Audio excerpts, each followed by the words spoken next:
গোপালগঞ্জের কোটালীপাড়ায় যথাযোগ্য মর্যাদায় ২৬শে মার্চ মহান স্বাধীনতা ও জাতীয় দিবস ২০২৫ উদযাপিত হয়েছে।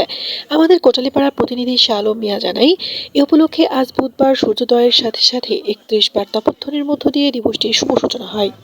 সকাল ৮:৩০টায় মুক্তিযোদ্ধা হেমায়েত বাহিনীর স্মৃতিফলকে ফুল দিয়ে শ্রদ্ধা জানান উপজেলা প্রশাসন, থানা পুলিশ, পৌরসভা, স্বাস্থ্যকেন্দ্র, উপজেলা এবং পৌর বিএনপি ও সহযোগী সংগঠন, বেসরকারি ক্লিনিক মালিক সমিতি সহ বিভিন্ন সরকারি বেসরকারি দপ্তর, সামাজিক, রাজনৈতিক, সাংস্কৃতিক সংগঠন সহ নানা শ্রেণী পেশার মানুষ। সকাল ৮:৩০টায় জাতীয় পতাকা উত্তোলনের পর উপজেলা পরিষদ চত্বরে পুলিশ, আনসার, রোভার স্কাউট সহ বিভিন্ন শিক্ষা প্রতিষ্ঠানের শিক্ষার্থীদের সমন্বয়ে আয়োজন করা হয় মনোমুগ্ধকর মাঠপাস ও কুচকাওয়াজ। বেলা ১১টায় শিল্পকলা একাডেমি চত্বরে বীর মুক্তিযোদ্ধাদের সংবর্ধনা ও আলোচনা সভার আয়োজন করে উপজেলা প্রশাসন। এ সময় চিত্রাঙ্কন প্রতিযোগিতার বিজয়ী শিক্ষার্থীদের হাতে পুরস্কার তুলে দেন অনুষ্ঠানে আগত অতিথিবৃন্দ।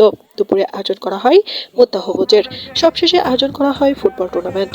উক্ত অনুষ্ঠানে সভাপতিত্ব করেন উপজেলা নির্বাহী অফিসার সাগুফতা হক। এ সময় কোটালীপাড়া থানার অফিসার ইনচার্জ আবুল কালাম আজাদ, বীর মুক্তিযোদ্ধা আতের রহমান মোল্লা, শেখ আব্দুল মান্নান, আবুল কালাম দাঁড়িয়া, উপজেলা বিএনপির আহ্বায়ক এস.এম. মহিউদ্দিন, মৎস্য কর্মকর্তা এস.এম. শাহজাহান সিরাজ, সমাজসেবা কর্মকর্তা রাকিবুল হাসান শুভ, একাডেমিক সুপারভাইজার জসিম শেখ বক্তব্য রাখেন। এ সময় উপজেলা ও পৌরসভার বিভিন্ন দপ্তরের কর্মকর্তা কর্মচারী, বীর মুক্তিযোদ্ধা পরিবারের সদস্য, উপজেলা বিএনপি ও সহযোগী সংগঠন সহ বিভিন্ন রাজনৈতিক দলের নেতাকর্মী, শিক্ষক, শিক্ষার্থী সহ এলাকার গণ্যমান্য ব্যক্তিবর্গ উপস্থিত ছিলেন।